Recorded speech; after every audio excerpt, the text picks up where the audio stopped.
जय हिंद।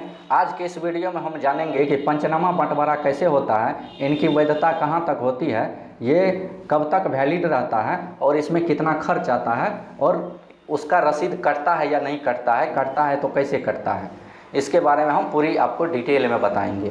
तो यदि आप पंचनामा बंटवारा करना चाह रहे हैं तो इस वीडियो को लास्ट तक ज़रूर देखें। वीडियो शुरू करने से पहले हम आपसे वही आग्रह करेंगे कि वीडियो के नीचे लाल कलर का जो बटन दिख रहा है उन पर क्लिक करके आप हमारे चैनल को सब्सक्राइब कर लें। बगल में बेल आइकन पर भी क्लिक करके ऑल को ज़रूर दबा दें ताकि हमारा लेटेस्ट वीडियो का नोटिफिकेशन आप तक पहुंचे सबसे पहले। तो पंचनामा बंटवारा यदि आप कराने की सोच रहे हैं तो पंचनामा बंटवारा करवाने के लिए सबसे पहले एक अमीन को लाना पड़ता है। अमीन उसी को वो कहीं कहीं उनको पटवारी भी बोलते हैं। आपको हम सीधा बता देते हैं कि जो आके जरीब और नक्शा गुनिया लेकर के जो आपके ज़मीन को नापता है आप उनको लाते हैं।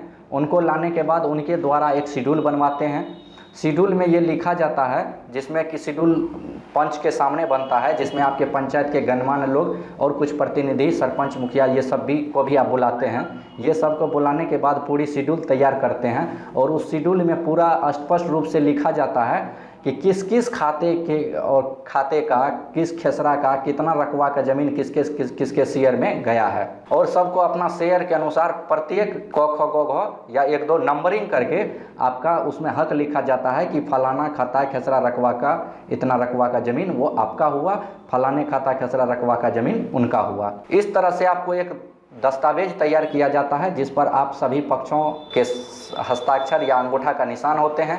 इस पर प्रतिनिधि का हस्ताक्षर एवं मोहर भी होता है और कुछ गणमान्य पंचों का भी हस्ताक्षर होता है। और ये सब बन जाने के बाद इसका रसीद कटाने के लिए आप सेम प्रक्रिया अपनाते हैं जिस तरह से केवाला या और किसी तरह का मोटेशन करते हैं। ऑनलाइन और ऑफलाइन दोनों प्रक्रिया से आप इसका मोटेशन करवा सकते हैं और आपके नाम से रसीद भी कट जाता है। पंचनामा बंटवारा करने के लिए आपके सभी हिस्सेदार जो भी हैं, जितने हिस्सेदार में आपने डिवाइड किया है प्रॉपर्टी को, उन सब हिस्सेदारों का एक सहमत होना जरूरी है, तभी आप ये बंटवारा कर सकते हैं। अब बात करते हैं पंचनामा बंटवारा की वैधता कितना दिन है। तो देखिए, जब आपने पंचनामा बंटवारा करवा लिया और उनका आपने रसीद भी कटा लिया और किसी एक व्यक्ति को मनोमान यदि वो नहीं है और वो उस पंचनामा बंटवारा को कोर्ट में चैलेंज करता है कि हुजूर ये जो पंचनामा बंटवारा है ये धोखे से हुआ, अक्सर चाहे भले ही सहमति से ही क्यों नहीं हुआ, लेकिन जब भी कोर्ट में जाते हैं तो यही कहते हैं धोखे से किया गया है, इसमें वाजिब हक हमको नहीं मिला है।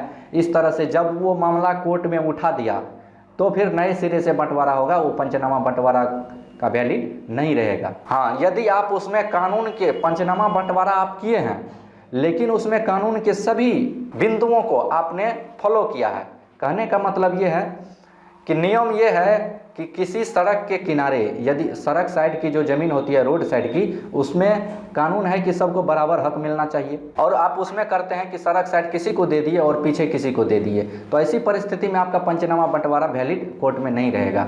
यदि आप वही प्रक्रिया अपनाते हैं जो श्योरली वाजिब है, यानी कोर्ट जाने के बाद भी वही फार्मूला होता, तो फिर आपको घबराने की कोई ज़रूरत नहीं है। यदि कोर्ट भी जाएगा तो फिर अंतिम निर्णय वही आएगा कि हाँ इस तरह से बंटवारा कर लिया जाए। इसमें भी 2 तरह के बंटवारा होते हैं, जैसे कि आपने एक प्रकार से सममल्ला बंटवारा करते हैं कि टोटल मान के चलिए आपको 1 एकड़ ज़मीन है और आप 2 भाई हैं, 10 कट्ठा और 10 कट्ठा बांट लिया और बता दिया कि 10 कट्ठा वहाँ वाला तुम्हारा और 10 कट्ठा वहाँ वाला मेरा। अब बात हो गई कि वो कोर्ट में मामला उठा देगा कि हुजूर हम इस तरह का बंटवारा नहीं मानेंगे, दोनों जगह 2-2 खेसरा है, यानी 10 कट्ठा जो आपने उनको दिया उसमें भी 2 खेसरा है और आपने जो लिया उनमें भी 2 खेसरा है। वो यदि कहेगा कि हुजूर हमको खेसरावार हिस्सा चाहिए हर एक में, तो फिर आपको 5 कट्ठा वहाँ भी लेना होगा, 5 कट्ठा यहाँ भी लेना होगा। ऐसी परिस्थिति में भी आपका पंचनामा बंटवारा कैंसिल हो जाता है।